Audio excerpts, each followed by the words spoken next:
The townsfolk of Red Canyon whispered that Mary Thorne was too delicate to survive frontier life.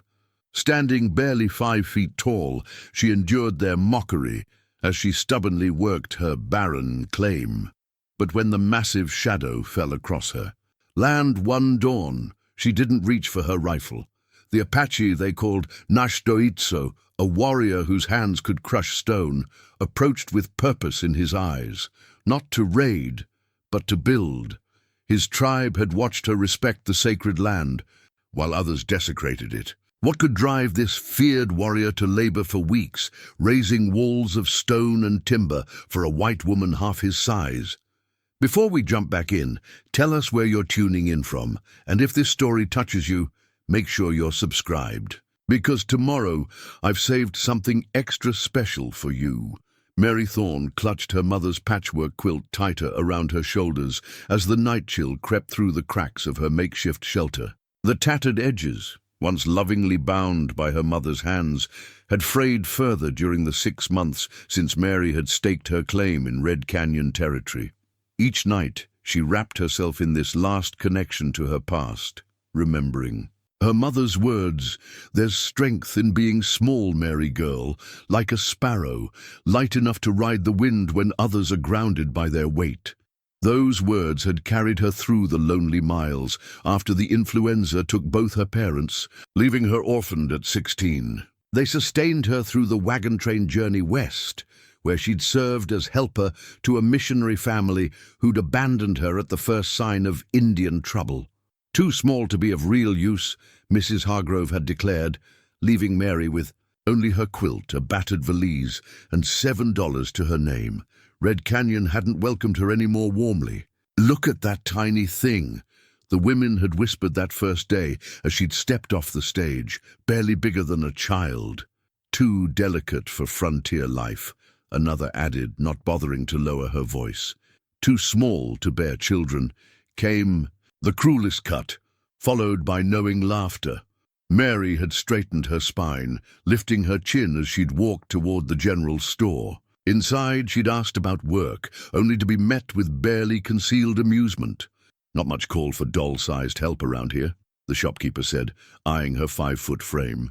"Though Jenkins over at the saloon might hire you. He likes novelties." Mary had declined, her cheeks burning. For 3 days, she'd tried every business in town. The boarding house needed someone strong enough to move mattresses. The laundry required height to hang sheets. The school had already hired a teacher. On the 4th day, Mary had approached the land office. "Got one claim available," the agent had told her, not bothering to hide his skepticism. 10 miles out, North Ridge. Nobody wants it. Too rocky, poor water access. "I'll take it," Mary had said, placing her dwindling savings on the counter. The man had laughed. "You won't last a month, little lady." That had been 6 months ago. Each day since, Mary rose before dawn to work her stubborn plot of earth. Her hands, once soft from indoor work, had grown calloused. She'd built the small shelter herself, dragging fallen timber from the nearby woods, piece by piece. She'd cleared rocks until her back screamed in protest, using the stones to create a boundary wall that grew inch by painful inch.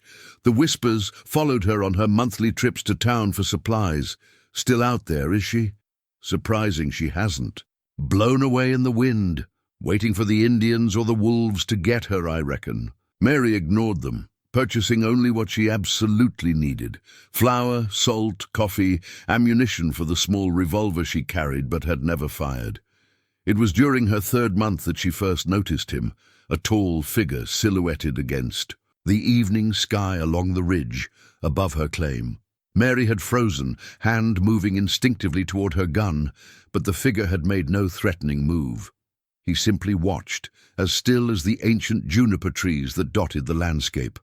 The next day he appeared again, and the next. On her next trip to town, she'd casually asked about Indians in the area. "Apache," the shopkeeper had spat. "Savages, every last one. That big devil they call Náshdóítso's been seen around. Best keep your distance if you value your scalp." But the watching figure had never approached, never threatened. Sometimes Mary sensed his presence even when she couldn't see him, like a protective shadow keeping vigil. One evening, as the sun set behind the Red Canyon walls, Mary had looked directly at the ridge where he stood, instead of pretending not to see him. She'd nodded once, acknowledging his presence. For a long moment, nothing happened.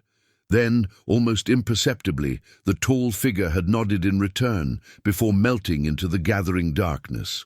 The morning he finally approached, Mary was struggling with stones for her garden border. She'd spent weeks clearing a patch where the soil seemed promising, laboriously removing rocks, only to use them to create a boundary that might keep rabbits from her future crops. She was attempting to roll a particularly stubborn boulder when a shadow fell across her work. Mary straightened, wincing as her back protested, and found herself staring at a broad chest. Her gaze traveled upward, and upward still, until she met dark eyes set in a weathered face. He stood at least 1.5 feet taller than her, shoulders wide as an oak beam. Yet despite his imposing presence, Mary felt no fear, only a strange sense of recognition, as though greeting someone long expected. "Good morning," she said, her voice steady. The man regarded her silently, his expression unreadable. Then his gaze shifted to the boulder she'd been fighting. Without a word, he stepped forward. Mary moved aside, watching as he lifted the stone that had defied her strength for the better part of an hour. He placed it precisely where she'd been, attempting to position it, then looked at her questioningly. "Yes, that's perfect, thank you," Mary said. He nodded once, then gestured to the remaining stones she'd gathered. "I'm building a garden," she explained, gesturing to her crude layout, "to grow corn, beans, squash." A flicker of something, approval, crossed his face. He moved to the next largest stone and positioned it with the same effortless strength. As he worked, Mary gathered her courage. "I'm Mary Thorne." He paused, looking at her directly. "Náshdóítso," he said, the syllables flowing like water over stone. Mary attempted to repeat it, stumbling over the pronunciation. His mouth curved slightly, not quite a smile, but close. "Náshdóítso," he corrected, speaking slower. "Náshdóítso," she tried again. He nodded. "It means—" He paused, searching for words. "Arrow that strikes." "Striking arrow," Mary translated. Another nod. They worked in companionable silence until all the stones were placed. Mary's garden boundary, which would have taken her days to complete, stood finished in less than an hour. When they finished, Mary retrieved her canteen. "Water?" she offered, holding it out. He seemed surprised by the gesture, hesitating before accepting. He drank sparingly, though she could see his thirst, and returned the canteen with a nod of thanks. "You speak English well," Mary ventured. "Mission school," he replied. 2 years. The sun climbed higher as they stood in awkward silence. Finally, Nash Doitso gestured toward the ridge. "I go," he said simply. "Thank you for your help," Mary said. He studied her for a long moment. "You work hard. Land is difficult." "Yes," she agreed, "but it's mine." Something like understanding passed between them before he turned and walked away, his long strides carrying him swiftly up the ridge where he'd stood watching for so many days. The next morning, Mary found a small carved wooden sparrow on her doorstep. She picked it up, marveling at the delicate wings and the tiny, precise details. The wood was smooth and warm in her palm, fitting perfectly in her small hand. When she looked toward the ridge, she saw him standing there, watching. Mary held up the sparrow, then pressed it to her heart in a gesture of thanks. That evening, as she ran her fingers over the carving by candlelight, Mary realized the truth. He had been watching her much longer than she'd known. Long enough to notice her struggle, long enough to see her determination, long enough to carve this perfect gift that acknowledged both her size and her strength. "Like a sparrow," she whispered, echoing her mother's words from long ago. "Small enough to ride the wind when others are grounded by their weight." For the first time in months, Mary fell asleep without clutching her mother's quilt, the wooden sparrow cradled in her palm instead. Mary tucked the wooden sparrow safely into her pocket before hitching her mule to the small wagon for her monthly journey into Red Canyon. She needed supplies. Flour was running low, and her coffee had been stretched thin with twice-brewed grounds. The town appeared unchanged as she approached. False-fronted buildings lining the dusty main street, the church, steeple rising above the general store, horses hitched to posts outside the saloon. Yet Mary sensed a difference in how people watched her today, their stares more pointed, their whispers more urgent. Inside the general store, conversation halted as she entered. Mrs. Wilson and Mrs. Peterson stood by the fabric bolts, their faces tightening at the sight of her. "Morning," Mary greeted them, moving toward the dry goods. "We've been seeing smoke from up near your claim," Mrs. Wilson said without preamble. "Indian smoke." Mary kept her expression neutral as she selected a small sack of flour. "I haven't had any trouble." "That's not what we hear," Mrs. Peterson cut in. "Abe Fisher was hunting up that way. Says he saw one of them Apaches helping you build something."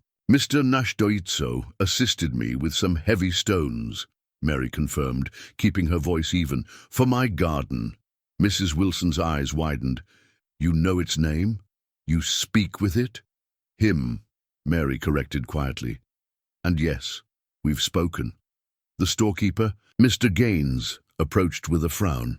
"Miss Thorne, you do well to remember what happened to the Millers last spring. Found them all scalped, even the little ones." "That was Comanche raiders from Texas," Mary replied. "Not Apache. Indian is Indian." Mrs. Peterson sniffed. Mary paid for her purchases, noting with resignation that the prices had mysteriously increased since her last visit. As she loaded her wagon, Sheriff Mason approached, thumbs hooked in his belt beside his holster. A folded paper protruded from his vest pocket. "Miss Thorne," he nodded. "Might have a word?" "Of course, Sheriff." He withdrew the paper, a notice with crude drawings of Apache warriors. "Been posting these warnings. Indian troubles brewing. Army's been called in near Fort Laramie." "That's 200 miles north," Mary pointed out. "These savages move like the wind," he countered. "Especially that big one, Náshdóítso. Been raiding settlements for years." "Has he?" Mary asked, keeping her tone neutral. "I found him to be quite civil." The sheriff's eyes narrowed. "Civil? Girl, you playing with fire. These creatures ain't men like we are." "I believe I'll judge that for myself, Sheriff." Mary climbed onto her wagon seat. "You're making a mistake," he called after her. "Consorting with savages won't be tolerated." Mary slapped the reins without responding, but halfway down the street a voice called her name. Mrs. Abernathy, the widow who ran the boarding house, hurried toward her. "Miss Thorne, wait," she called. Mary reined in, surprised. Mrs. Abernathy was the most respected woman in Red Canyon, her late husband having been the town's founder. "I heard what happened in there," Mrs. Abernathy said, her voice low. "They're afraid is all. I've given them no reason to fear me." "It's not you they fear." Mrs. Abernathy glanced around before continuing. "Listen, girl, I've lived on this frontier 40 years. Known plenty of Indians, good and bad. If you need help out there, I'm willing. Got a spare room at the boarding house." Mary softened. "That's kind, Mrs. Abernathy. But," the older woman held up a finger, "you'd need to break ties with the Apache. No good can come of such associations." Mary's grip tightened on the reins. "I appreciate your concern, ma'am, but I can't agree to that." Mrs. Abernathy sighed. "Thought as much. Stubborn, like that tiny frame of yours shouldn't be able to hold." She stepped back. "Offer stands, regardless. Be careful, girl." Mary nodded her thanks and continued down the street. At the general store, Mr. Gaines was hammering the sheriff's notice to the wall, the crude drawing of an Apache warrior with a warning about Indian troubles, standing out starkly against the weathered wood. She left town with fewer supplies than planned, and a heavy sense of isolation settling deeper into her bones. Yet when she crested the hill and saw a tall figure waiting beside her claim, a fresh-killed rabbit in hand, Mary felt something unexpected, a sense of coming home. Spring rains came early that year, turning the red clay soil to slick mud and exposing every weakness in Mary's hastily constructed shelter. Water found its way through the sod roof, dripping steadily onto her narrow cot. The wind whistled through gaps in the rough timber walls, carrying fine red dust that settled on everything she owned. One particularly fierce storm left Mary huddled in the corner, her mother's quilt pulled over her head as water pooled on the dirt floor. By morning, a section of roof had collapsed entirely. Mary surveyed the damage with grim resignation. She had attempted to plough a small section for planting, but the broken blade of her plough, salvaged from an abandoned homestead, lay, rusting in the mud, a testament to her failed efforts. Her mule stood miserably in its crude lean-to, ribs showing beneath its hide. "We can't go on like this," she told the animal, who flicked a mud-caked ear in response. Mary spent the day trying to repair the roof, dragging fallen branches from the nearby ravine and layering them with the few scraps of canvas she possessed. The work was slow and frustrating. Her small hands struggled to manipulate the heavy branches, and twice she slipped from her makeshift ladder, landing hard in the mud. She was balancing precariously on an upturned bucket, attempting to secure a piece of canvas, when a shadow fell across her work. Mary turned, teetering dangerously, and found Náshdóítso watching her with an unreadable expression. His hand shot out to steady her as the bucket shifted beneath her feet. Even standing on her improvised platform, Mary barely reached his shoulder. "Thank you," she said, embarrassed to be caught in such a predicament. Náshdóítso surveyed her repairs with a critical eye. "Will not hold," he said finally. "It's all I have," Mary replied, unable to keep the frustration from her voice. He circled her shelter slowly, examining the sagging walls and patched roof. "Summer storms come soon," he observed, "bigger than this, with hail." Mary's heart sank. She had weathered the spring rains, but if the summer storms were worse, her shelter wouldn't survive, and neither might she. Náshdóítso stopped his inspection and looked directly at her. "I build," he said simply. "Strong house. For winter." Mary stared at him, certain she had misunderstood. "You would build me a house?" He nodded once. "Good stone here. Good timber in canyon." He gestured to the surrounding land. "House like my people build. Last many seasons." Mary's mind raced. Such an arrangement went far beyond accepting help with garden stones. If the town discovered an Apache warrior was building her a home, why? "Would you do this?" she asked.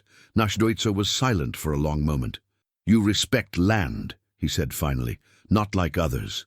He gestured toward town. "Others take, cut, burn." His eyes met hers. "You ask land. Listen to land." Mary hadn't thought of it that way, but she realized there was truth in his words. While other settlers fought against the landscape, she had tried to work with it, adapting her plans to what the land offered. "The people in town," she began cautiously, "they wouldn't understand. White people fear what is different," he agreed, his English more fluent than she'd realized. "My people also." The implication was clear. He, too, would face consequences. For helping her, Náshdóítso looked at the darkening sky. "Rain comes again tonight. Your roof." He didn't need to finish the thought. Mary stood at a crossroads. Accepting his help meant crossing a boundary, not just between their cultures, but between the solitary existence she'd maintained and something new, something unknown. Yet the alternative was failure, perhaps even death when winter came. "When?" she asked finally. "I come when sun touches mountain twice more," he said, using the Apache way of marking time. "Bring tools." Their eyes met, and Mary saw a rare smile transform his stern features.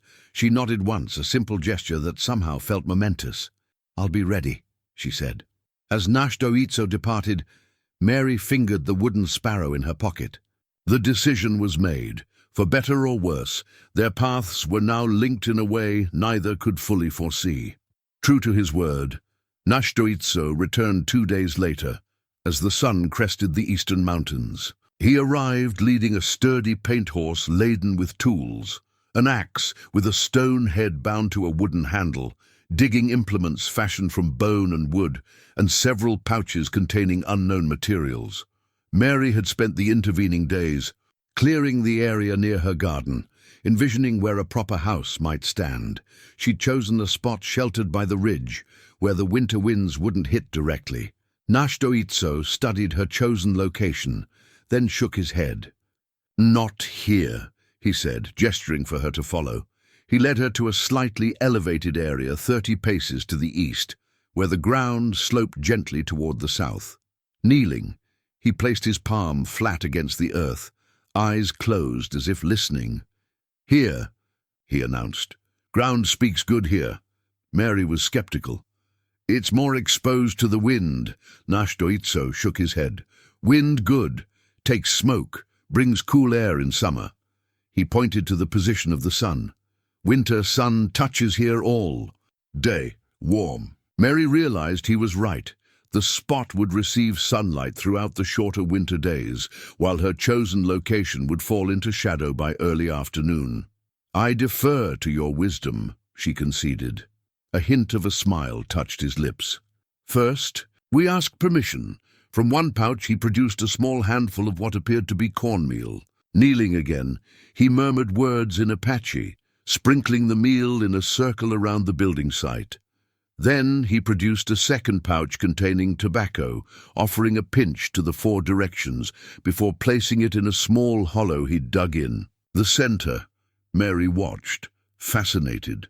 "What are you doing?" "Asking Earth Mother's blessing," he explained. "House must belong to the land." He offered her a pinch of cornmeal. "You ask too." Uncertainly, Mary knelt beside him, the ground hard beneath her knees. She sprinkled the meal as he had done, whispering, "Thank you for allowing us to build here." Náshdóítso nodded approval. "Now we begin." He showed her how to identify the best stones for building. Not just any rocks, but special ones with flat surfaces and good energy, as he explained it. Some he rejected immediately after holding them, claiming they fought each other. Others he selected carefully, explaining that certain stones naturally wanted to rest together. "Like people," he said, "some fit well together, others never will, no matter how you try." They marked the foundation with stakes and twine, forming a rectangle larger than Mary had imagined, room enough for a proper home, not just a shelter. Náshdóítso dug a trench along this outline, demonstrating how the foundation stones must be seated deeply to resist frost heave. Mary worked alongside him, learning to mix clay and straw for mortar. Her small hands proved adept at filling the gaps between stones, their size an advantage in the delicate work. By midday, the foundation was taking shape. Mary prepared a simple meal of cornbread and jerky, which they shared in companionable silence. "Where did you learn to build like this?" she asked as they rested. "My father's father," Náshdóítso replied. "He built dwellings that lasted generations." A shadow crossed his face. "Before soldiers came." Mary sensed the pain behind his words but didn't press. Instead, she asked about the techniques he was using, and Náshdóítso seemed grateful for the change in subject. As the sun began its western descent, a lone rider appeared on the road from town. Farmer Jenkins, whose property lay 3 miles closer to Red Canyon, slowed his horse as he passed. Mary raised a hand in greeting, but Jenkins only stared, his eyes moving from her to Náshdóítso and back again. Without returning the gesture, he spurred his horse and continued toward town. "Trouble comes," Náshdóítso observed quietly. Mary nodded, watching Jenkins disappear over the ridge. "Sooner than I expected." Náshdóítso regarded the partially completed foundation. "We build faster then," he said simply, and bent once, more to his work.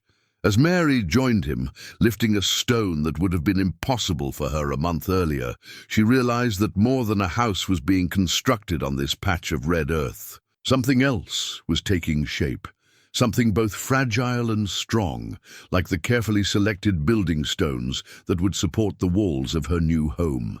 Word traveled fast in Red Canyon.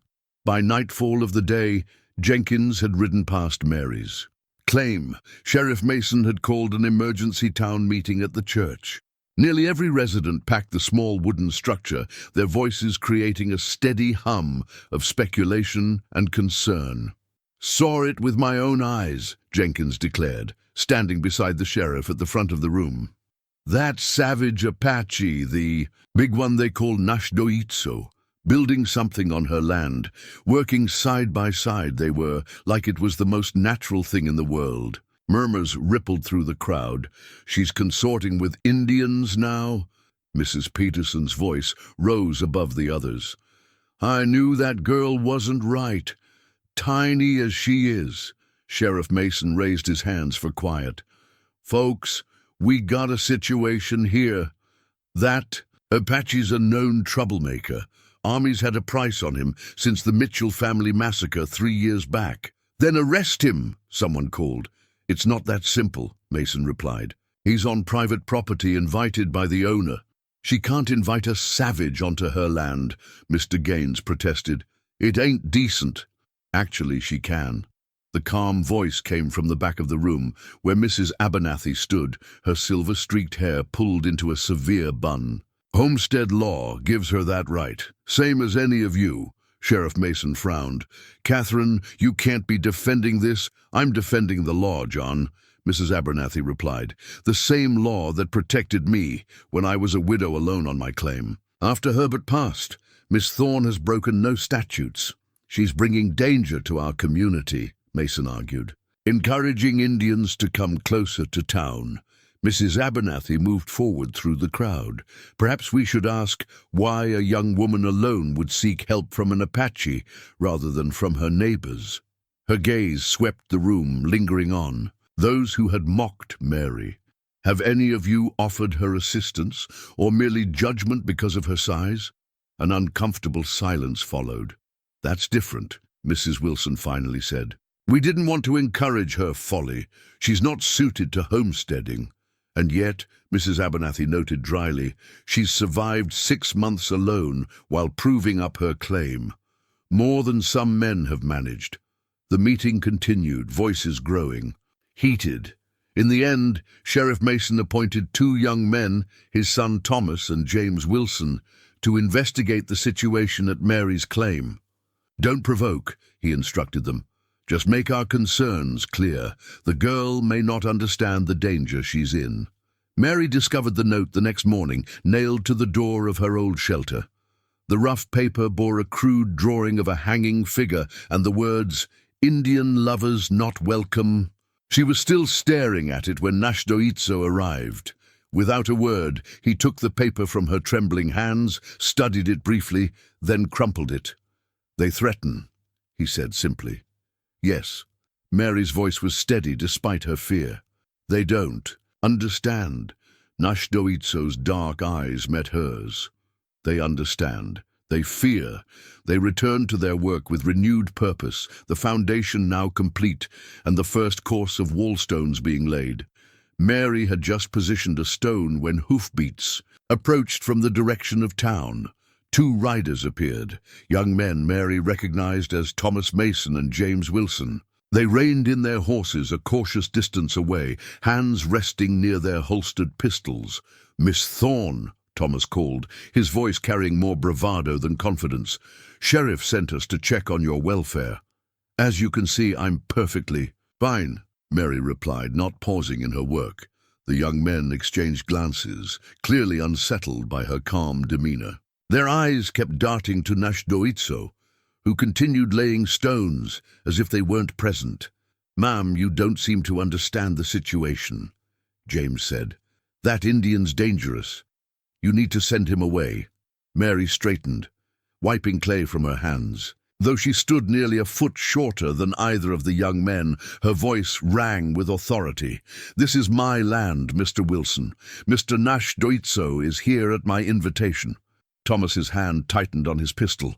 "Miss Thorne, we can't allow—" "You can't allow." Mary stepped forward, placing herself between Náshdóítso and the visitors. "I don't recall asking your permission." Náshdóítso had paused his work, his massive frame tensing as he observed the confrontation. Thomas noticed and drew his pistol halfway from its holster. "Tell your savage to back off," he warned. "The only threat I see comes from you," Mary replied evenly. "Now kindly leave my property." The standoff stretched for several long seconds before James tugged at his friend's arm. "Come on, Tom. Sheriff said not to provoke anything." Thomas reluctantly returned his pistol to its holster. "This isn't over," he called as they turned their horses. "Town won't stand for this."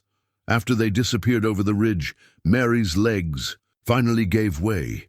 She sank to the ground, her small frame shaking. "You stood brave," Náshdóítso said quietly, kneeling beside her. "I was terrified," she admitted. "Courage is not absence of fear," he replied. "It is acting despite fear." He helped her to her feet, his massive hand engulfing hers. "We continue," he said. "Build stronger walls now." Mary nodded, understanding he meant more than just the physical structure rising from the red earth. The walls of Mary's new home rose steadily over the following days. Náshdóítso arrived at dawn and worked until dusk, his strength and skill transforming the pile of stones into sturdy walls. Mary learned quickly, her small hands adept at filling the mortar gaps and fitting smaller stones where needed.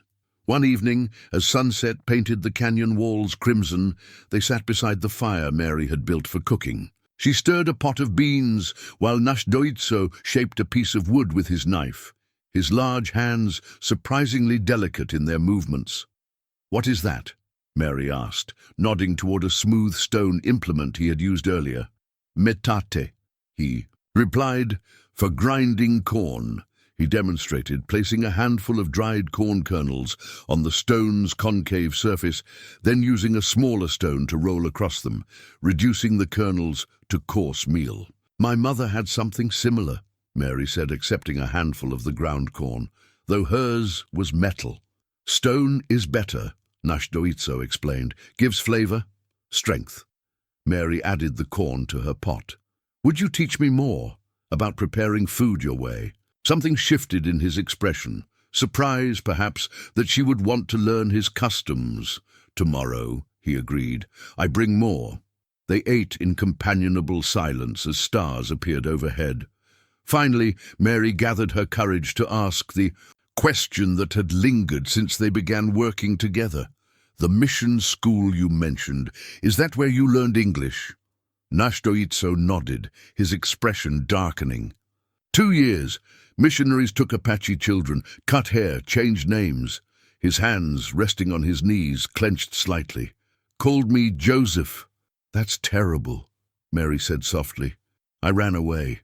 Twice.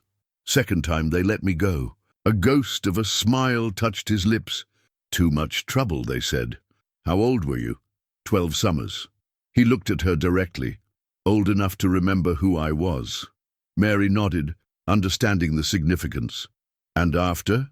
You returned to your people?"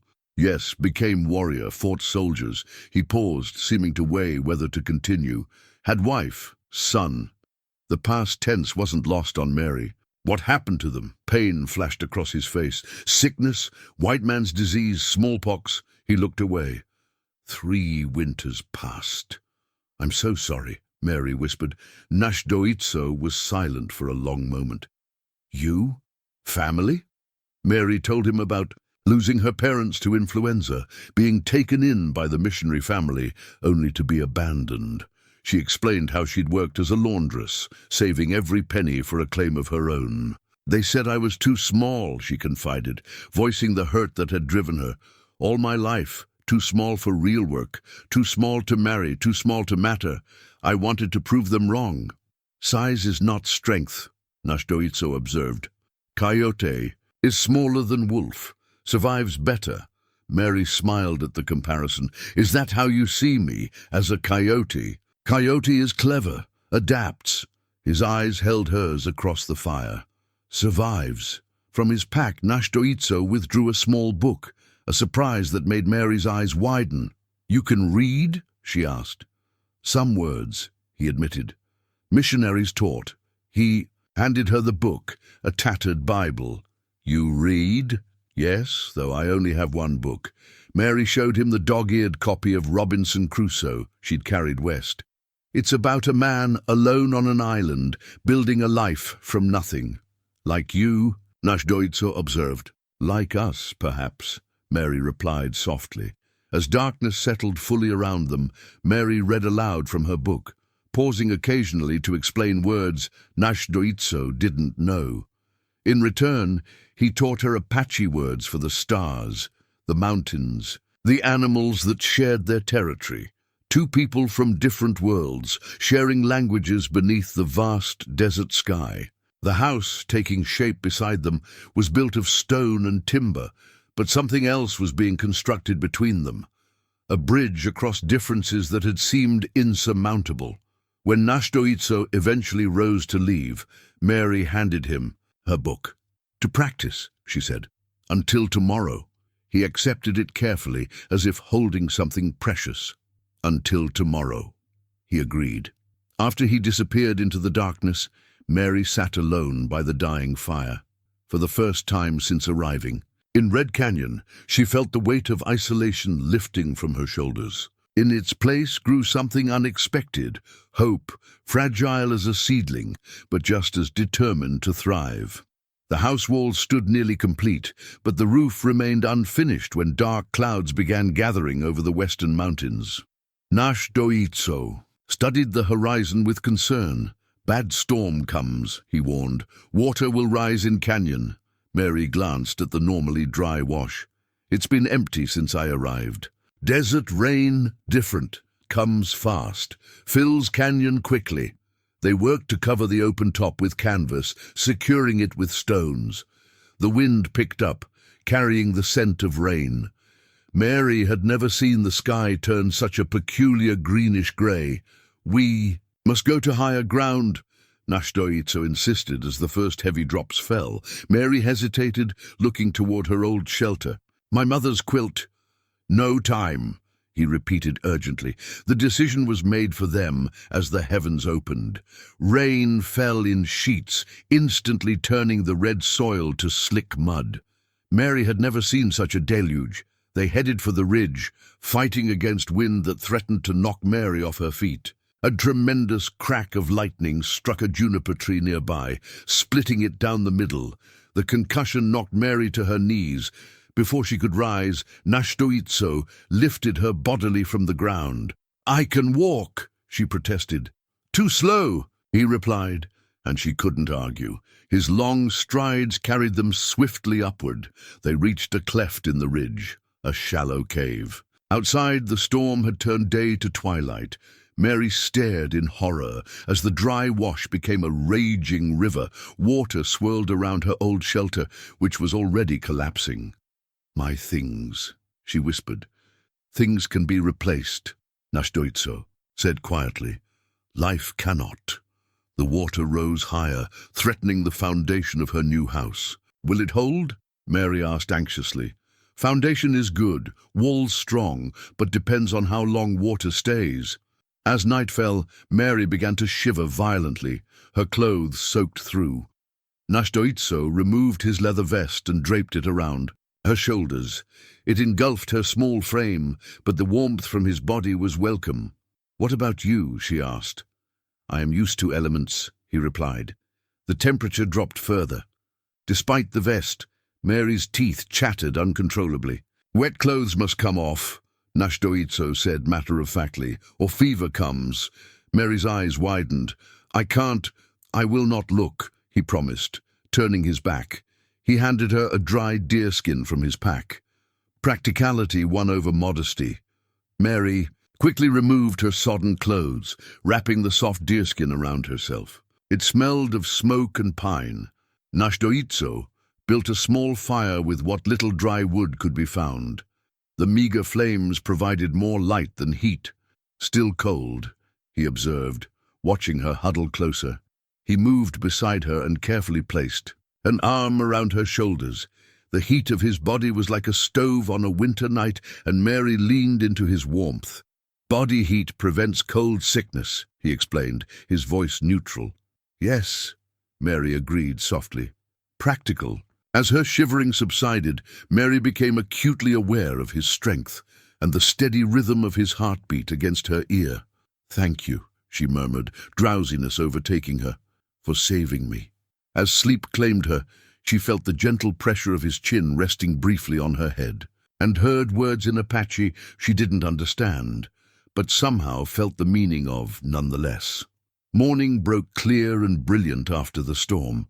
Mary woke still wrapped in the deerskin, momentarily disoriented until she remembered the events of the previous day. Náshdóítso was already awake, standing at the cave entrance, surveying the aftermath below. "How bad?"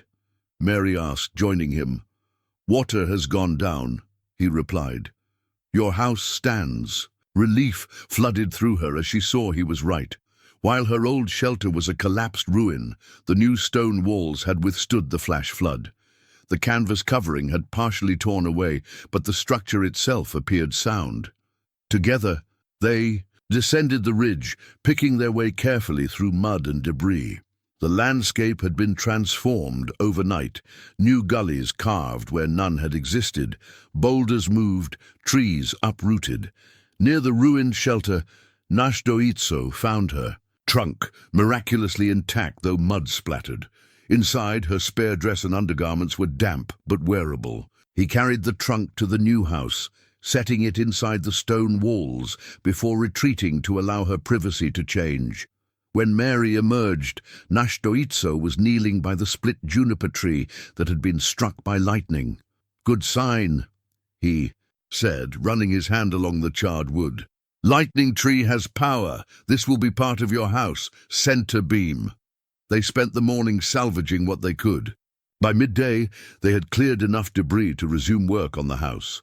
As they worked, Mary noticed Náshdóítso glancing frequently toward the western ridge.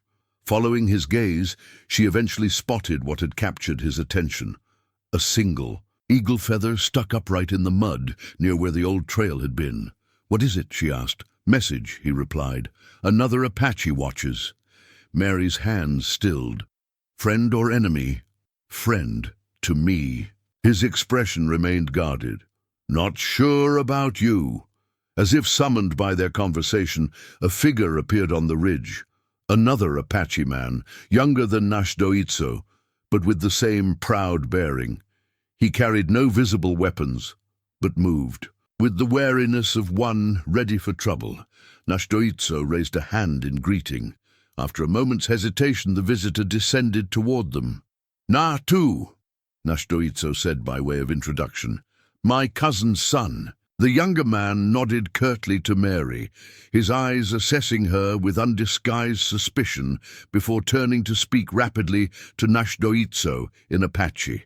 Their conversation was intense, with Natu gesturing occasionally toward town, then toward Mary. Finally, Náshdóítso turned to her. "Natu brings news," he said gravely. "Town men gather, talk of driving me away." His gaze was steady. "Talk of punishing you." Mary's stomach clenched. "When?" "Not decided yet, but soon." Natu spoke again, his tone urgent. "He says I must return to our people," Náshdóítso translated. "Tribal council has forbidden contact with whites. Those who disobey may not return." The implication was clear. By helping Mary, Náshdóítso risked rejection from his own people. "You should go," Mary said, her voice small but firm. "I don't want you to lose your place among your people." Náshdóítso studied her face. "And you? Who will protect you from town men?" "I'll manage," she insisted, though uncertainty gnawed at her. "I always have." Natu spoke again, more emphatically. "He offers compromise," Náshdóítso said. "He will help finish house. 2 days' work with 3 hands instead of 2. Then I must return to council." Mary considered this. "Will you be in trouble for staying even 2 more days?" "Yes," Náshdóítso admitted. "But I made promise to build strong house. Apache keeps promises." Natu looked deeply unhappy with this resolution, but after another heated exchange, he removed his leather vest and gestured toward the half-finished roof. "He will help," Náshdóítso confirmed, "but his heart is troubled." As they resumed work, Mary noticed Natu occasionally touching an object tied to his belt, a small pouch decorated with intricate beadwork. "Medicine bundle, Náshdóítso," explained later. "Protection against evil spirits." Left unspoken was the implication that Natu felt such protection necessary in her presence. That night, as Natu made his camp some distance from the house, Mary watched Nash Doitso staring into the fire. "You'll be exiled if you stay," she said softly. "Not first time I live between worlds," he replied. "But decision must come soon." His eyes met hers across the flames, and in them Mary saw the same conflict she felt in her own heart, duty warring. With desire, safety with risk, the known path with the undiscovered one. The second day of Natu's help saw remarkable progress. The roof structure was nearly complete, fashioned from salvaged timber and the lightning-struck juniper that Náshdóítso insisted would bring protection. Despite his initial reluctance, Natu proved a skilled worker, his young hands quick and sure. Mary was fitting the last window frame when Natu suddenly stiffened, his head turning toward the trail from town. A moment later, Náshdóítso dropped his tools. "Riders coming," he said quietly. "Many." Mary shaded her eyes against the midday sun. In the distance, a cloud of dust marked the approach of horsemen, at least half a dozen. "Take Natu and—" "Go!" she urged Náshdóítso. "They're coming for you!" He shook his head firmly. "I stay!" Natu spoke rapidly in Apache, clearly arguing for retreat, but Náshdóítso remained unmoved. After a heated exchange, Natu disappeared into the brush with a final warning glance at Mary. As the riders drew closer, Mary recognized Sheriff Mason at the lead, his badge catching the sunlight. Behind him rode 5 men, including Thomas Mason and James Wilson, all armed with rifles. "Stay behind me," Náshdóítso instructed, positioning himself between Mary and the approaching threat. "No," Mary countered, stepping forward to stand beside him. "This is my land. I'll face them first." The riders reined in 20 yards from the house. Sheriff Mason's hand rested on his holstered pistol as he surveyed the nearly completed structure. "Miss Thorne," he called, ignoring Náshdóítso entirely. "We've come to have a word." "You've brought a lot of firepower for a conversation, Sheriff," Mary replied evenly. Mason's eyes narrowed. "It's the savage we've come for. He needs to leave these parts, today.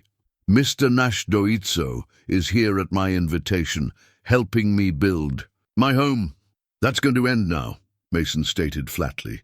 "We've had reports of stolen cattle up Palmer's Creek way. Apache sign all around." "That's a lie," Mary said, her voice steady despite her racing heart. "Náshdóítso has been here every day for weeks." "Indians are Indians," spat Thomas Mason, his hand tightening on his rifle. "They're all thieves and murderers." Náshdóítso remained impassive, though Mary sensed his tension in the slight shift of his weight, ready to move at the first sign of danger. "If you want him," Mary declared, stepping fully in front of Náshdóítso, "you'll have to take me too." Sheriff Mason's face hardened. "Girl, you're testing my patience. Step aside. This is my property, Sheriff. You have no authority here without cause." "I've plenty of cause," Mason snapped, finally addressing Náshdóítso directly. "You've got 1 hour to clear out, Indian. After that, we're coming back and we won't be asking polite." A voice called from the trail behind them. "John Mason! What in heaven's name are you doing?" All heads turned to see Mrs. Abernathy approaching in a small buggy, her expression thunderous. "Catherine," the sheriff acknowledged stiffly, "this doesn't concern you." "Threatening innocent people on their own land certainly concerns me," she retorted, bringing her buggy to a halt. "Especially when you're throwing around false accusations." She reached into her bag and produced a folded paper. "I've just come from the Palmer Ranch. Those cattle weren't stolen. They broke through a fence during the storm. Evan Palmer signed this statement himself. They've already rounded up most of the herd." Sheriff Mason's jaw tightened. "That doesn't change the fact that this Apache has no business here. He has every right to be here if Miss Thorne invites him." Mrs. Abernathy countered. "Or have you forgotten that my late husband wrote the town charter specifically to allow peaceful trade and cooperation with the native peoples?" Mason's face flushed with anger. "Times have changed, Catherine." "The law hasn't," she replied firmly. "Now, unless you want me taking this matter to the territorial governor, who, may I remind you, was a dinner guest in my home just last month, I suggest you and your posse withdraw." A tense silence followed. Mary held her breath, acutely aware of Nash Doitso's solid presence behind her, and the armed men whose fingers still hovered near triggers. Finally, Sheriff Mason jerked his head in a reluctant nod.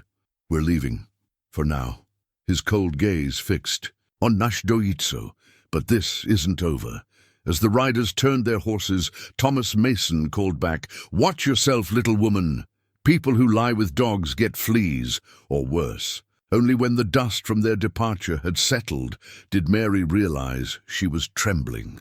Mrs. Abernathy climbed down from her buggy with surprising agility for her age. "Thank you," Mary said, her voice unsteady.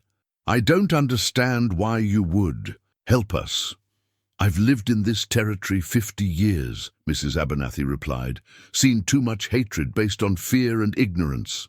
She glanced at Náshdóítso with frank curiosity. "Besides, anyone who'd build a house this fine deserves respect, no matter his origins." Náshdóítso inclined his head slightly. "They'll be back," Mary said quietly. "Yes," Mrs. Abernathy agreed. "John Mason doesn't take defeat gracefully, but you've bought time." She turned to leave, then paused. "Whatever you two are planning, I suggest you don't wait too long." After she departed, Natu emerged from hiding, his expression grim as he spoke urgently to Náshdóítso. "He says we must finish today," Náshdóítso translated. "Tomorrow will bring more danger." Mary nodded, her decision crystallizing in the aftermath of confrontation. "Then we work until dark." As they returned to their tasks with renewed purpose, Mary caught Náshdóítso watching her with an expression she couldn't quite decipher.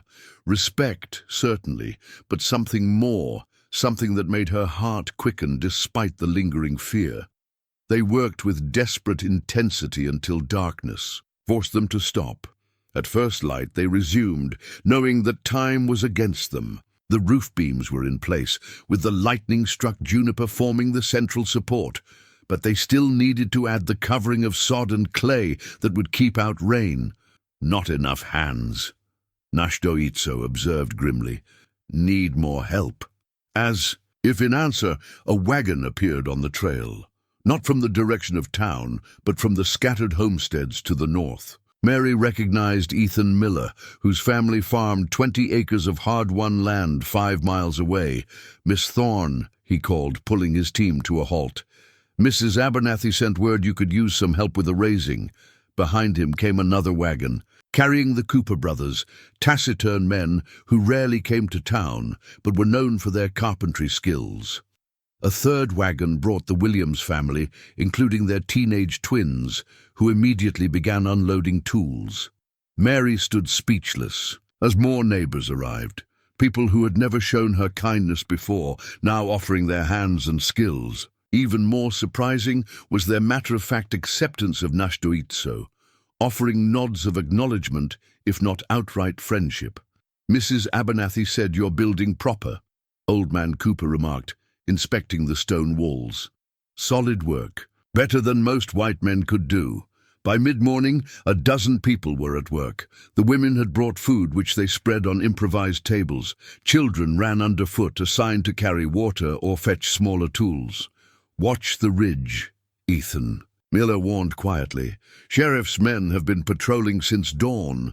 Sure enough, riders could occasionally be seen silhouetted against the sky, keeping their distance but maintaining a clear presence. The work progressed at a remarkable pace. What would have taken Mary, Náshdóítso, and Natu several more days was accomplished in hours.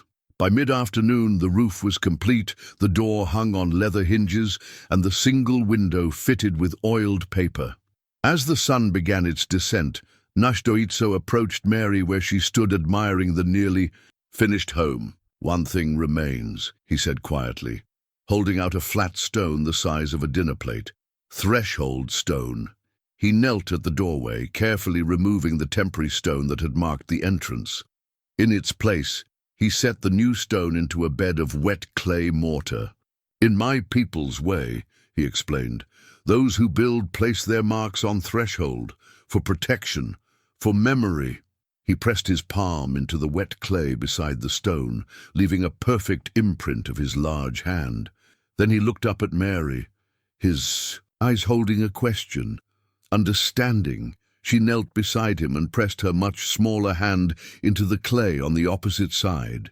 Their handprints, so different in size yet sharing the same purpose, would guard the entrance for as long as the house stood. A murmur of approval went through the gathered neighbors, many of whom had paused in their work to watch. As twilight approached, the last tasks were completed. Neighbors began loading their wagons, leaving behind gifts: a rocking chair, tin plates, a small pot-bellied stove. "We should celebrate proper," Ethan Miller suggested. "First new home raised in these parts this year deserves a blessing." To Mary's astonishment, the neighbors agreed, setting up lanterns around the property as darkness fell. Someone produced a fiddle, and soon music filled the air. Natu had disappeared with the arrival of so many whites, but Nash Doitso remained, standing slightly apart from the festivities, yet undeniably part of what had been accomplished. When most neighbors had departed, Náshdóítso approached Mary at the doorway of her new home. From a pouch at his waist, he withdrew a small bag of what looked like cornmeal mixed with herbs. "Apache blessing," he explained. "For new dwelling." Quietly, he sprinkled the mixture across the threshold, murmuring words in his native tongue. Though Mary couldn't understand the language, she felt their power, a prayer, a protection, a promise. When he finished, they stood in silence, looking at the house that had seemed impossible just weeks ago. "It's beautiful," Mary whispered. "Yes," Náshdóítso agreed, but he wasn't looking at the house. Dawn found Mary standing in the doorway of her new home, marveling at the solid walls and tight roof. After months of precarious shelter, the house felt like an impossible luxury. The sound of approaching footsteps drew her attention. Náshdóítso appeared around the corner, leading his paint horse, now loaded with his belongings. His expression was solemn, his purpose clear. "You're leaving," Mary said, her voice carefully neutral, despite the sudden hollowness in her chest. He nodded. "Must speak with tribal council. Explain actions." "Will they punish you?" she asked. "Perhaps." His gaze swept over the completed house. "Worth risk." Mary stepped into her yard, keenly aware that once he left, everything would change. The house would remain, but the connection they had forged during its building, would that endure? "I can never repay you," she began. "No debt between us," Náshdóítso interrupted. "I built because I chose to build." A silence stretched between them. Finally, he reached into a pouch at his belt and withdrew a small object that caught the morning light. "For you," he said, extending his hand. In his palm lay a silver ring with a small turquoise stone set into the band. Mary stared at it, unable to speak. "Was my wife's," he explained, "kept safe since she walked to spirit world." "I can't accept this," Mary whispered. "It's too precious." "You must," he insisted. "Apache way. Important things must continue journey." With trembling fingers, Mary took the ring. It felt impossibly heavy for such a small object, weighted with history and meaning. Náshdóítso watched her slide it onto her finger, where it fit as if made for her. "I will return," he said, his voice low and certain. 7 days. If you wear ring, then I will know your answer." "My answer?" Mary echoed, confused. "To what question?" Náshdóítso's normally impassive face softened. "Land is hard to work alone. Winter comes soon. You need help." "Are you offering to work for me?" Mary asked, still not understanding. A hint of a smile touched his lips. "Not work for. Work with." He paused, choosing his words carefully. "My people have marriage ways. Your people have papers. Which way would you choose? Mary's breath caught as his meaning became clear. You're asking me to marry you? Yes, no hesitation, no uncertainty, just the simple truth, but Mary's mind raced. The town would never accept it. Your people have forbidden contact with whites. We would be outcasts from both sides. Already am outcast, he replied with a shrug. You also. The brutal honesty of his words struck Mary. It was true. She had never been accepted by the townsfolk, always judged as too small, too different. It would be dangerous, she said softly. Life is dangerous, he countered. Safer together than apart. Mary looked up at him, this man who towered over her physically, yet had never once made her feel small in the ways that mattered. I need time to think, she said finally. Nash Doitso nodded. 7 days. I return when sun sets on 7th day. He mounted his horse with fluid grace. If ring is on finger, I stay. If not, I go back to my people. No anger either way. And if I wear the ring, Mary asked, what then? Then we build life like we build house, stone by stone, strong enough to stand against storms. He turned his horse toward the western mountains, but paused to look back at her. Small woman with strong heart, he said, using her name in Apache for the first time. Think well on this. Mary stood in her doorway long after he had disappeared. From sight, the silver ring catching the morning light, its weight unfamiliar yet somehow right on her finger. 7 days to decide the course of her life. 7 days to choose between solitary independence and a partnership that defied everything she had been taught about the proper order of things. 3 days passed, with Mary turning Náshdóítso's proposal over in her mind. The silver ring remained, on her finger, catching the light as she worked. Each time she considered removing it, something stopped her, not just the beauty of the piece, but what it represented, a choice, a possibility, a future she had never imagined. On the 4th day, Mary hitched her mule to the wagon and set out for Red Canyon. She needed answers to questions that kept her awake at night. The town seemed unusually quiet as she drove down the main street. People stopped to stare, conversations halting as she passed. Mary kept her head high, the ring deliberately visible. On her hand, she tied her mule outside the general store, but bypassed it for the small white church. Reverend Collins was sweeping the steps when she approached. Miss Thorne, he greeted her. We've not seen you at services. I've been busy building a home, Reverend, Mary replied, but I've come today with a question. The minister's smile faded as he noticed the silver ring. That looks like Indian work. It is, Mary confirmed. Apache, specifically. Collins set aside his broom. Perhaps we should speak inside. In the church's dim interior, Mary sat in the front pew, while the Reverend perched on the edge of his pulpit. I understand you've allowed an Apache to assist with your homestead, he began. He built me a house when no one else would help, Mary corrected. And now he's asked me to marry him. The Reverend's eyebrows shot up. Surely you're not considering such a thing. I am, Mary said simply, and I want to know if you would perform the ceremony. Collins looked as though she'd struck him. Miss Thorne, such a union is unnatural, contrary to God's plan for the races. Where in Scripture does it say that? Mary challenged. It's understood, the Reverend sputtered. The natural order. I've read the Bible cover to cover, Reverend. I don't recall Jesus specifying which races could marry. Collins rose, clearly agitated. I will not debate theology with you.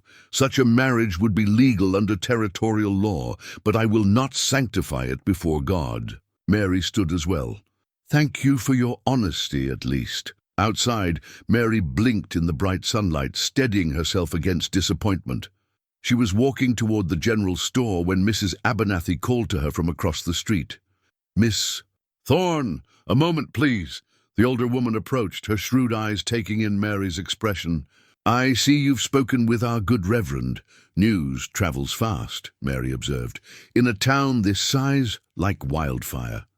Mrs. Abernathy gestured toward her home. Come have tea. We should talk. In Mrs. Abernathy's parlor, Mary found herself studying a marriage certificate framed on the wall. My husband and I, Mrs. Abernathy explained, 46 years ago Herbert was the founder of Red Canyon. I didn't realize you'd been here from the beginning. Before the beginning, when we arrived, this was still Apache territory. Herbert learned their language, traded fairly. She handed Mary tea. I noticed your ring, beautiful workmanship. Mary touched it self-consciously. It was his wife's. She died of smallpox. And now he's asked you to be his new wife. The Reverend refused to marry us. Of course he did.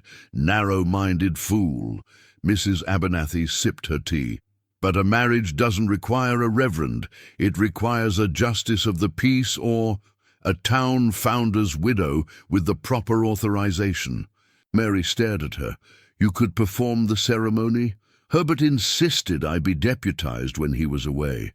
The authorization was never revoked. She set down her cup. I would be honored to officiate if that's your decision. Why would you help? Us? Mary asked. Because 40 years ago I made a similar choice. My Herbert wasn't Apache, but he was half Cherokee. The good people of St. Louis disowned me. Her eyes held Mary's. I never regretted a day of it. As Mary drove home, the silver ring felt lighter on her finger, her path clearer. She found Nash Doitso had built a sturdy corral beside the house during her absence, a hopeful sign of his intentions.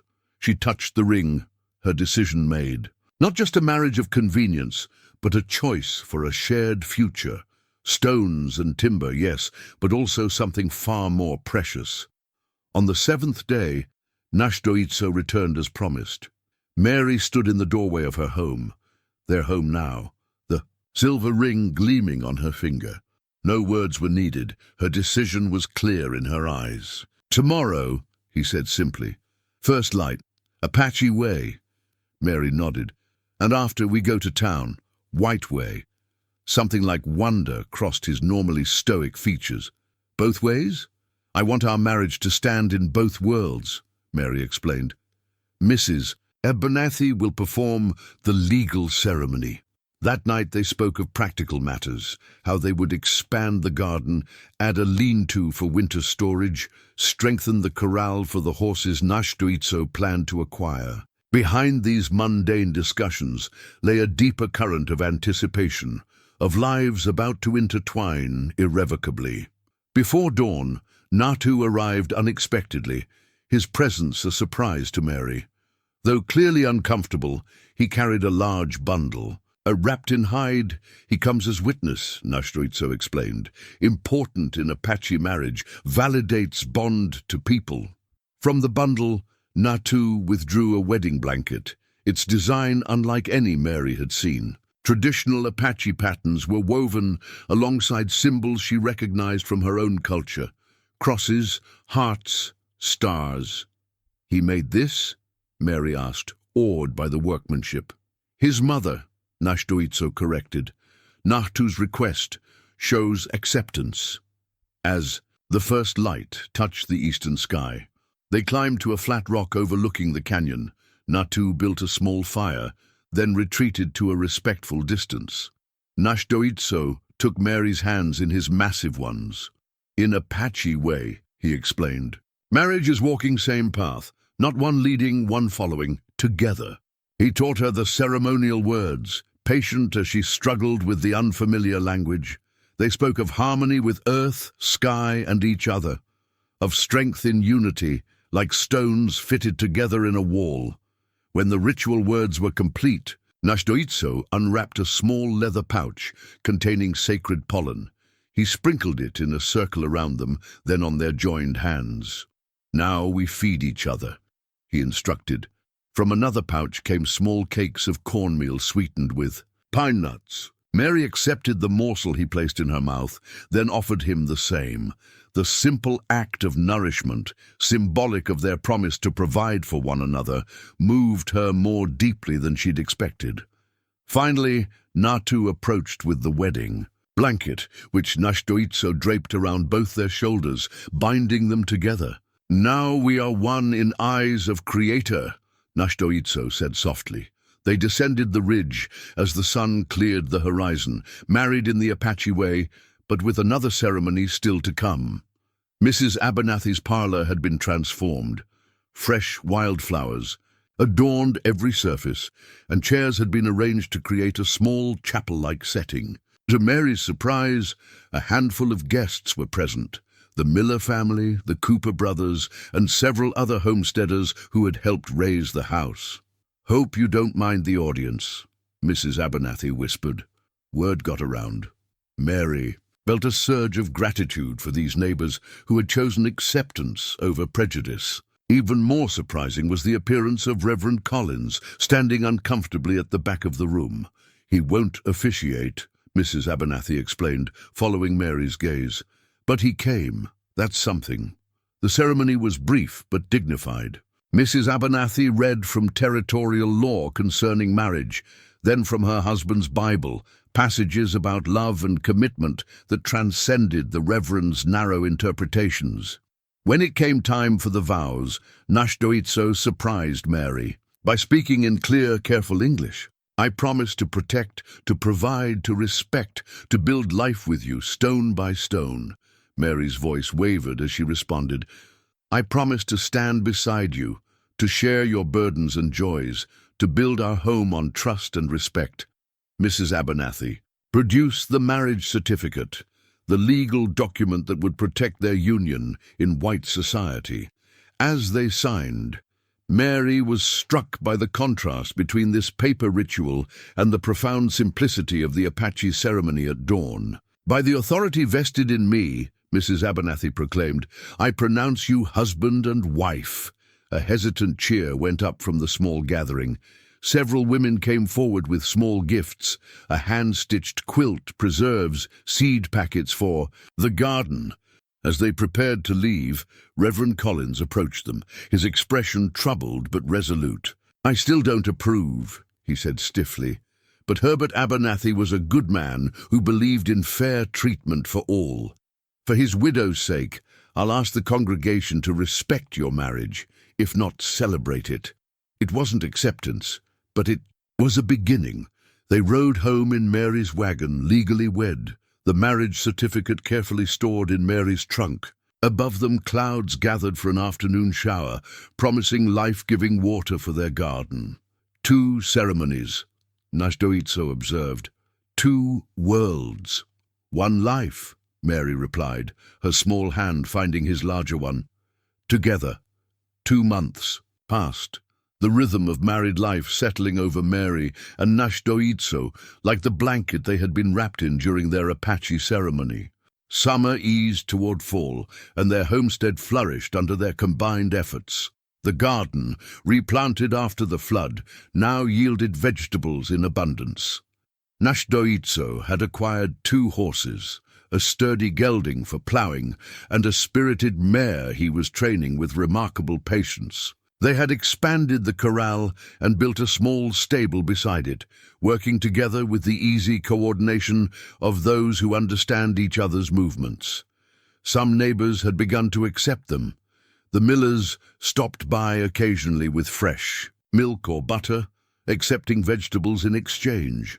Old Man Cooper brought a load of seasoned lumber left over from another job, though Mary suspected he had cut it specifically for them. Even in town, attitudes were shifting, if incrementally. Shopkeeper Gaines no longer overcharged Mary for supplies, and when Náshdóítso accompanied her, there were fewer hostile stares than before. Yet beneath this tentative acceptance ran an undercurrent of deeper hostility. Sheriff Mason maintained a pointed distance, and Thomas Mason and his friends made a show of crossing the street whenever they saw the couple. Reverend Collins had kept his word about respecting their marriage, but his sermons often included thinly veiled references to unnatural unions and the proper order of society. One evening, as dusk settled over the canyon, Náshdóítso returned from hunting with word of troubling signs. Riders watching, he told Mary as they prepared the rabbit he had caught. 3 men on ridge, not hunting, watching our home. Mary paused in her work. Could you tell who? Young men. From town. His expression was grave. One was Sheriff's son. They discussed whether to report the surveillance to Sheriff Mason, but both knew it would likely do more harm than good. Instead, they agreed to remain vigilant, Náshdóítso teaching Mary more about tracking and reading sign. 3 nights later, they were awakened by the sound of horses approaching in the darkness. Náshdóítso was instantly alert, pressing a finger to Mary's lips as he slipped from bed. He moved to the window, a silent shadow against the deeper darkness. 4 riders, he whispered, staying back from house. Mary's heart pounded as she joined him at the window. In the moonlight, she could make out mounted figures at the edge of their property, apparently arguing among themselves. "What are they doing?" she whispered. Before Náshdóítso could answer, one rider separated from the group, galloping toward the corral. The flash of a thrown torch illuminated the night, landing on the newly built fence. Flames caught quickly. "In the dry wood, the horses," Mary gasped. Náshdóítso was already moving, grabbing his rifle from beside the door. "Stay inside," he ordered. But Mary was right behind him, her own smaller gun in hand. Outside, the fire was spreading rapidly along the corral fence. Inside, the horses whinnied in panic, eyes rolling white in the firelight. Náshdóítso threw, opened the gate, allowing them to escape the flames, while Mary ran for the water barrel. The riders had retreated to the ridge, silhouetted against the night sky as they watched the chaos they had created. Náshdóítso raised his rifle, aiming at the sky above them, and fired a warning shot. The riders scattered immediately, disappearing into the darkness. It took an hour of frantic work to extinguish the fire. By morning, half the corral was destroyed, the charred fence posts standing like accusing fingers against the dawn sky. While inspecting the damage, Mary found something driven into one of the unburned posts, a knife pinning a crude note. "Go back where you belong," it read, the letters jagged and threatening. "Next time it won't be just the fence." Náshdóítso studied the burned post, his face impassive, but his eyes hard with anger. "Cowards," he said finally. "Attack in darkness, threaten, but do not face." Mary touched the blackened wood, a cold knot of fear in her stomach. "They won't stop, will they?" "No," he admitted. "Hatred runs deep."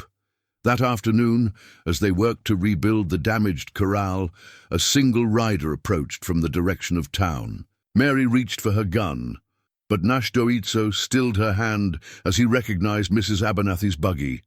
The older woman surveyed the damage with tight-lipped anger. "I heard what happened," she said without preamble. "Thomas Mason and his friends were bragging at the saloon this morning." "Sheriff won't do anything," Mary said, resignation in her voice. "Not likely," Mrs. Abernathy agreed, "but others might. The Millers, the Coopers. They don't hold with night riding and property destruction, no matter who owns the property." She reached into her bag and withdrew a small pistol, which she handed to Mary. "Herbert's," she explained. "Keep it close. Cowards like those boys often grow bolder with each success." After Mrs. Abernathy departed, Mary and Náshdóítso stood side by side, surveying their damaged homestead. The burned fence post stood as a stark reminder that building a life together would require more than just laying stones and raising timber. It would demand vigilance, courage, and the willingness to defend what they had created. A week after the corral burning, Sheriff Mason arrived at their homestead, not with deputies but with papers. He handed them to Mary with barely concealed satisfaction. "You're being summoned to a hearing," he explained, "concerning the legitimacy of your land claim." Mary scanned the document, her heart sinking. "On what grounds?" "The Homestead Act requires the claimant to be the head of a household," Mason recited with evident pleasure. "Now that you've married, your husband is legally the head, but as an Indian, he's not eligible to file a claim." "I filed this claim before we married," Mary countered. "That'll be for the judge to decide." Mason mounted his horse. "Hearing's in Cedar Ridge, 20 miles east, 2 days from now. Don't be late." After he departed, Mary and Náshdóítso studied the summons together. "They're trying to take our land," Mary said, disbelief giving way to anger. Náshdóítso's expression was grim. "Using white man's laws against us. Then we'll use those same laws to defend ourselves," Mary declared. She retrieved her land deed from the small chest where she kept important papers. "Mrs. Abernathy will know what to do." The next morning, they set out for town, determination outweighing their apprehension. Mrs. Abernathy received them in her parlour, her face grave as she examined the summons. "A legal maneuver," she confirmed, "but a clever one. The territorial. Judge in Cedar Ridge is a friend of Sheriff Mason's brother." "Can they really take our land?" Mary asked. "Not if we fight properly." Mrs. Abernathy's eyes gleamed with sudden purpose. Herbert kept detailed records of every land transaction in Red Canyon, including, she added, retrieving a leather-bound ledger, notations about which claims were approved with special considerations. She opened the book to a page where Sheriff Mason's name appeared beside a substantial property holding. "Notice anything unusual about the filing date and the approval?" Mary studied the entry. "They're the same day. Is that possible?" "Not without significant bending of the rules." Mrs. Abernathy smiled thinly. "Let's just say Judge Williams might not want certain historical records examined too closely." The journey to Cedar Ridge the following day was tense. Mary wore her best dress, her hair neatly pinned, while Náshdóítso donned the one white man's suit he owned, purchased for their wedding. The land deed and Mrs. Abernathy's ledger were carefully packed in Mary's satchel. The courthouse was crowded when they arrived.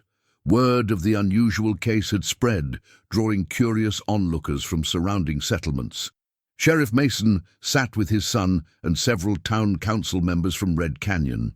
Their confident expressions faltered when Mrs. Abernathy entered behind Mary and Náshdóítso. Judge Williams, a corpulent man with shrewd eyes, called the hearing to order. The county clerk presented the challenge that Mary's marriage to Náshdóítso invalidated her claim since she was no longer the head of household, and her husband, as an Indian, could not legally hold the property. When Mary's turn came to speak, she approached the bench with steady steps despite her racing heart. "Your Honor, I filed my claim as Mary Thorne, an unmarried woman, and fulfilled all requirements under the Homestead Act. I built improvements, cultivated the land, and established permanent residence, all before my marriage." The judge peered at her over his spectacles. "But the law clearly states that upon marriage, a woman's property becomes her husband's concern."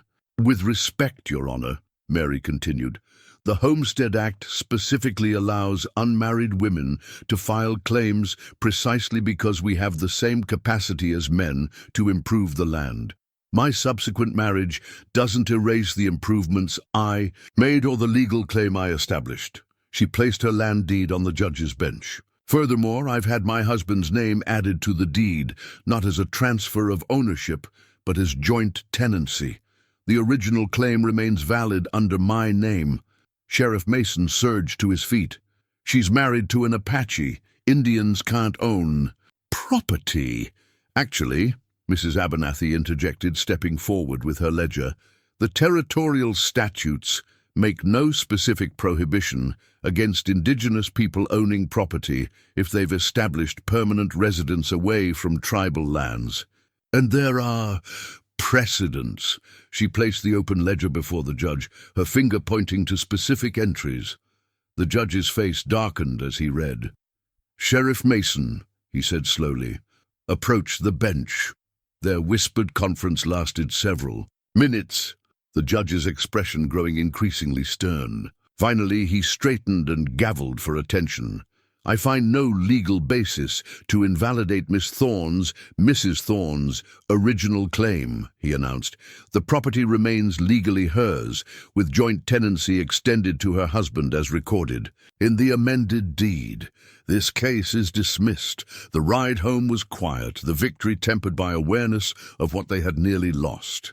As their house came into view, Mary noticed the garden had been trampled in their absence, vegetable plants uprooted and scattered.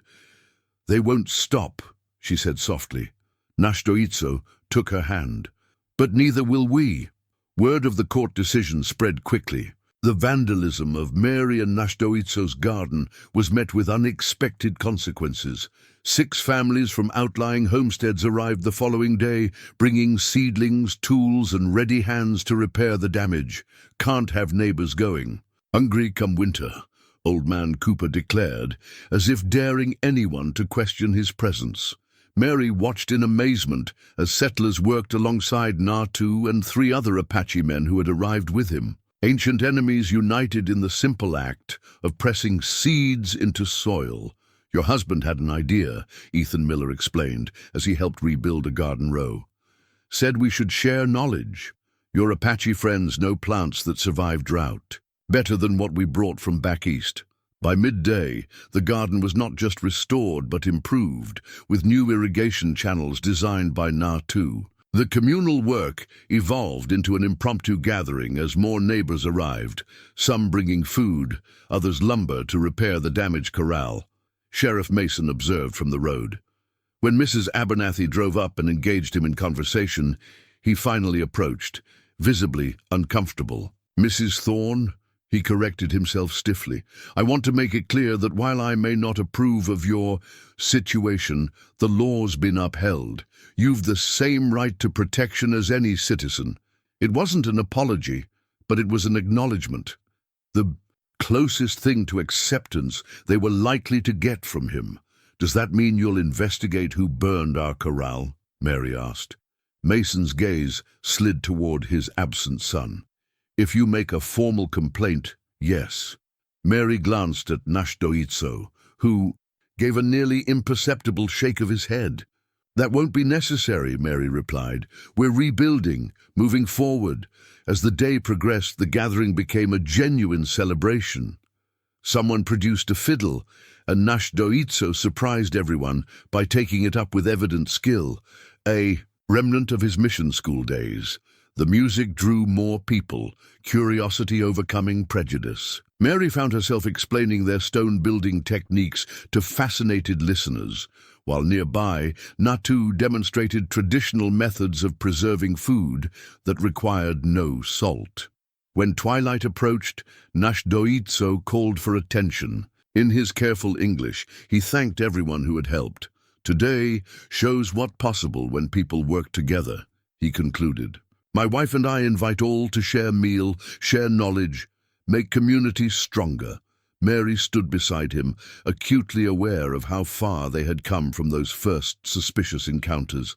As people lined up for the feast, she placed her hand over her stomach, a gesture not lost on Mrs. Abernathy. How long have you known? The older woman asked quietly. 3 weeks, Mary admitted. I wasn't sure at first. Later, as stars appeared in the darkening sky, Mary found Náshdóítso alone by the corral. She took his hand, guiding it to rest. Against her still flat stomach, his eyes widened in understanding. A child? Mary nodded, suddenly nervous. I know it will make things more complicated.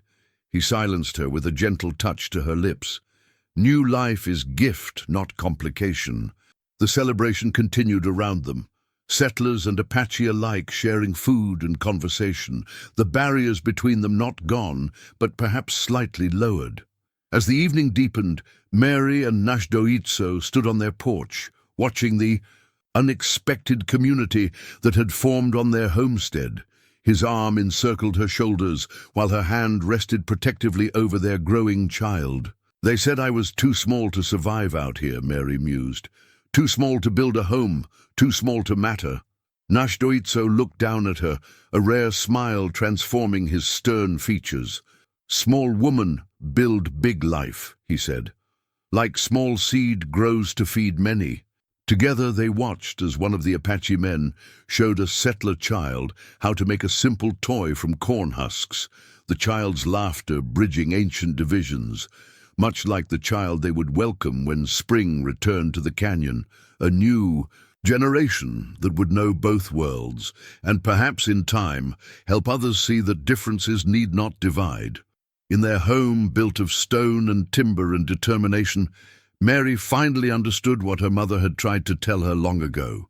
There, was indeed strength in being small, for small things could take root and grow, changing the very landscape around them.